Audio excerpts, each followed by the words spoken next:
Bom dia, professor José Maria. É um prazer enorme para o Das Ondas da Unifap recebê-lo aqui e gostaria de, além de desejar esse bom dia, abrir o microfone para sua saudação, para que o senhor se apresente aos nossos ouvintes que o conhecem e gostariam de ouvir novamente sua voz, ou para os que ainda não o conhecem. Bom dia, professor Daniel. Bom dia ao Sérgio. Bom dia, nossa amiga que está aqui nos controles, na bancada. Então, amanhã, a partir das 17 horas, estarei na Livraria Nobel lançando meu segundo livro, que se chama Amazônia em Contexto, uma perspectiva antropológica, que foi publicada no início deste ano pela editora CRV de Curitiba, Paraná. Perfeito. Professor, para que a gente apresente esse livro que vai ser lançado, que já está prensado e é resultado do trabalho do senhor, a gente pediria que o senhor falasse um pouquinho sobre o que é o livro, qual é o seu sumário, quais são os seus objetivos e que público ele quer alcançar. Porque não apenas a comunidade da Unifap, mas também, certamente, a comunidade dos professores estaduais, municipais e de leitores leigos que têm interesse em se aprofundar, podem usufruir do seu conhecimento. Então, fala um pouquinho do livro, como esse conhecimento, esse conteúdo, essa substância para nós, por favor. Bom, o livro é uma coletânea de 9 artigos, que alguns deles foram publicados em revistas, resultado aí de 20 anos de pesquisas. Então, alguns anos atrás eu recebi um convite da editora CRV para publicar um livro com eles, e então selecionei alguns artigos e transformei-os em capítulos do livro. Então, o livro, como eu disse, é uma coletânea que predomina uma discussão que eu faço sobre a Amazônia, sobre a questão das representações dominantes da Amazônia, mas tem também artigos etnográficos sobre duas festas que eu fiz pesquisa de campo nos anos 98 e 99 e depois continuei acompanhando, que foi o Círio de Nazaré e a festa de Parintins. Sobre o Festival de Parintins eu tenho um livro, que foi minha tese de doutorado, que foi publicado pela editora da Universidade Católica de Goiás. E, além disso, tem a terceira parte do livro. O livro é composto de 4 partes. A terceira parte do livro é sobre o Amapá.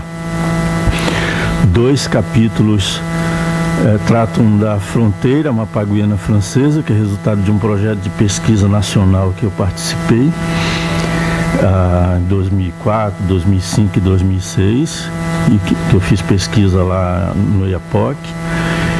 E tem um capítulo sobre a experiência científica que foi realizada mais ou menos nos anos 2003, 2004, 2005, na comunidade do Pirativas, aqui,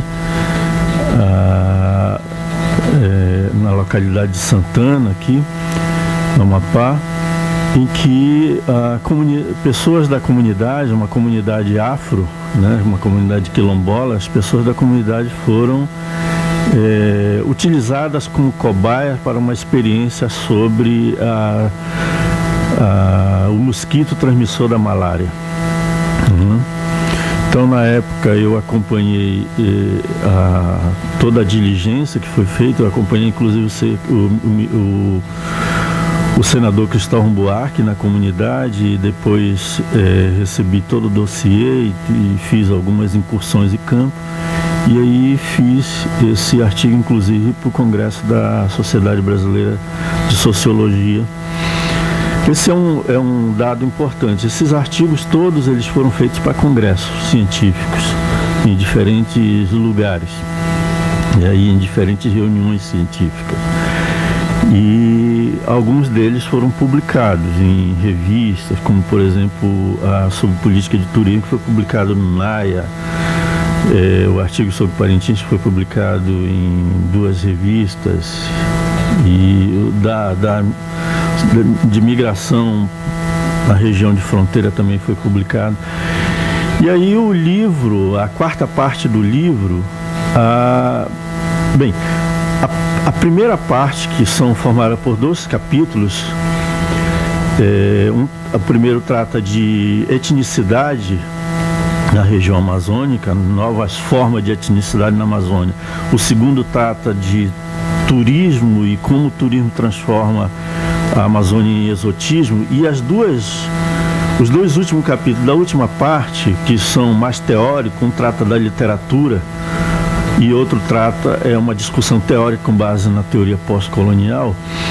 Esses capítulos, os dois últimos, eles tratam da Amazônia, das representações dominantes da Amazônia, sobretudo representações que concebem a Amazônia como uma região exótica a partir da sua natureza, da ideia de natureza gigante, da ideia de uma região encompassada pelo meio ambiente, né?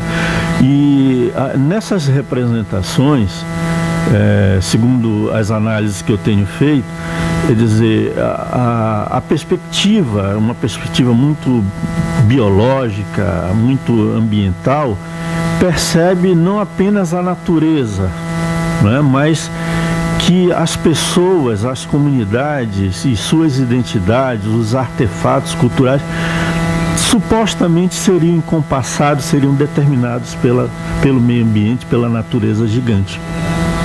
Daí,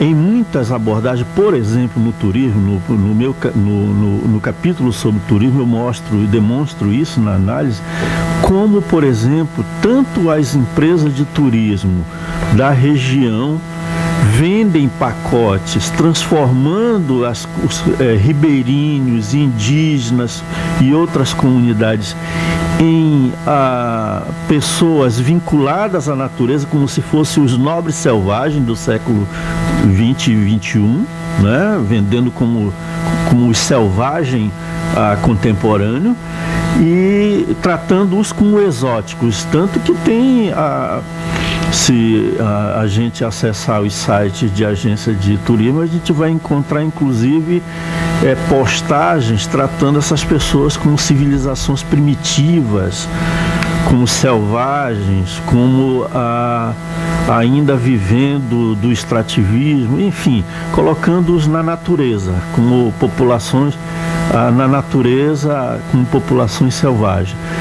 Então, eu faço um processo de desconstrução dessas representações, porque essas representações, inclusive, elas instrumentalizam ações práticas, inclusive de desenvolvimento. Por exemplo, as políticas de desenvolvimento sustentável, as experiências de desenvolvimento sustentável que tivemos na Amazônia, no Acre, no Amapá, eles caíram nesse discurso, caíram nessa armadilha, quando trataram de populações étnicas. Então, quer dizer, é uma obra que transcende o campo da antropologia.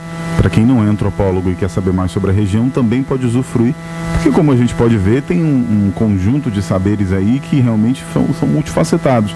Inclusive, nessa discussão do desenvolvimento sustentável, as ciências sociais têm um papel muito importante a desempenhar, não é, professor? Sim, sim. Professor Daniel, de fato, é uma obra que transcende a perspectiva da antropologia, pode ser interessado para as ciências sociais de uma maneira geral, para a história, para a literatura, para outros campos de saber, porque é um livro cujos capítulos dialogam com as diversas disciplinas. Por exemplo, o penúltimo capítulo eu faço uma análise de 3 obras literárias, de Euclides da Cunha, Alberto Rangel e Alfredo Ladislau, que são autores clássicos da literatura regional amazônica. E nesse sentido, então, eu penso que é uma obra, eu pelo menos gostei muito, apesar desse livro ter me dado muito trabalho, porque não é fácil você organizar, tentar buscar uma linearidade para uma obra que é múltipla, de múltiplos artigos, múltiplos assuntos, que tem uma diversidade muito grande, mas a gente, nesse período aí do pós-doc, o ano passado, em 2016, a gente conseguiu fazer essa composição e trazer essa obra para uma linearidade. Então, para quem se interessa, por exemplo, para os estudos de fronteira tem lá, enfim, uma contribuição. Eu já venho trabalhando isso há um bom tempo, porque em 2005 eu publiquei um artigo sobre a fronteira e a cidade do Oiapoque como uma cidade transnacional, né, nas relações humanas. Então agora eu tive o prazer de publicar esses dois artigos. Um trata do processo migracional para o Oiapoque, o outro trata de formas de diálogo e busca de relações diplomáticas na fronteira, né? Eu orientei uma dissertação de mestrado sobre as relações diplomáticas e paradiplomáticas na fronteira. Isso, o diálogo e também o material que eu tinha foi importante para a composição desse artigo. Também, para quem se interessa pela cultura regional amazônica, nós temos etnografia de duas grandes festas, que é o Círio de Nazaré e o Festival de Parintins. E no caso do Festival de Parintins, eu dou um enfoque, como eu já tinha um livro e já tinha publicado outros artigos, eu dou um enfoque sobre a arte parintinense, né? Como que a arte é responsável por esse grande festival amazônico, né? E no caso do Círio de Nazaré, é uma etnografia muito interessante. Embora o Círio de Nazaré tenha já livros e vários trabalhos, esse artigo que eu publiquei como capítulo lá, ele tem uma singularidade, porque, enfim, foi um acompanhamento que eu fiz durante 2 anos sobre o Círio de Nazaré, e depois voltei algumas vezes já a Belém, atualizando essas informações, e eu faço uma discussão sobre como se dá tanto o processo de religiosidade no Círio, como elaborações de identidade regional amazônica que estão lá. Então, aí eu pego o gancho disso para dizer para você, ouvinte, professor Daniel, o Sérgio e nossa colega que está aqui, que esse livro me dá o prazer porque eu consegui, digamos, ter uma visão regional da Amazônia, né? Quer dizer, tem aí alguns capítulos sobre o Amapá, e o Amapá aparece também no primeiro capítulo. Quando eu falo de desenvolvimento sustentável, eu falo da experiência do Acre e do Amapá, e falo do Museu Sacaca, as representações étnicas que estão no Museu Sacaca, né?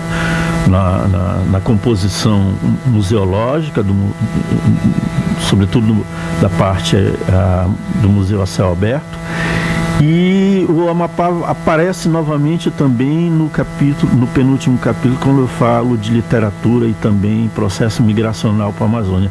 Então, esse livro me deu essa satisfação. E aí eu posso também dizer que eu recebi assim, o incentivo, o estímulo e até o desafio de uma pessoa que eu considero muito, que é uma pessoa importante na região, que é a professora Edna Castro,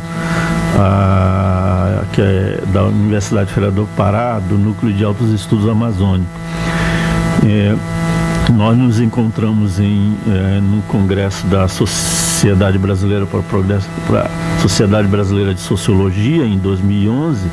Participamos de uma mesa redonda juntos, chamada Amazônias nas Trilhas dos Novos Paradigmas, e em 2012, quando participamos de segundo Congresso de Desenvolvimento da Amazônia, e exatamente pelas minhas falas nos 2 congressos, ela me provocou em 2012, dizendo que precisava alguém fazer um artigo mais contemporâneo, um trabalho mais contemporâneo, uma visão mais global sobre a Amazônia. E depois ela virou para mim: por que você poderia fazer isso, Zé Maria?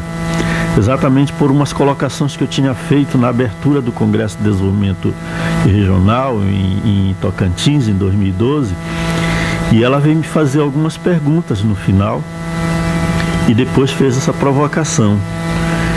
E depois, inclusive, me presenteou com um livro, com uma dedicatória muito bonita. Então eu levei esse convite, esse desafio adiante, e fiz essa composição aí desse livro.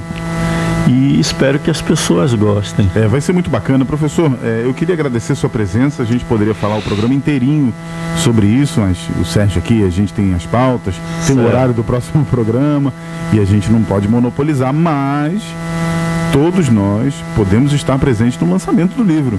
E aí a gente pode conversar e usufruir mais dos saberes que essa jornada do senhor, sem dúvida alguma, teve um enriquecimento. Então, o senhor falou do lançamento na Livraria Nobel. Eu queria pedir, além de que o senhor deixasse registrado novamente a data, o local e como vai funcionar o lançamento, Nas Ondas do Unifap tem por reconhecimento que sempre algum conhecimento tão específico dos nossos entrevistados pode faltar. A gente pode não saber uma pergunta que é importante ou alguma consideração, algum aviso que seja relevante. Então o que eu pediria ao senhor é que não apenas fizesse essa informação pública, dia tal, hora tal, a Livraria Nobel em tal lugar, como também a gente deixa o microfone aberto para as considerações finais do senhor, para um agradecimento, para um lembrete, para uma questão, para um informe, enfim. Nas Ondas do Unifap passa a palavra para o senhor de forma absolutamente livre, professor. Então, o lançamento vai ser amanhã, a partir das 17 horas, na Livraria Nobel. Estarei até por volta de 20, 30 por lá, conversando com as pessoas que aparecerem por lá. E é isso, eu espero que, enfim, as pessoas... Na verdade, o meu intuito maior é divulgar esse trabalho, né? É isso que eu tenho me colocado. Eu quero agradecer a vocês ter dado essa oportunidade aqui, ao Sérgio Sá, que dirige o programa, o professor Daniel,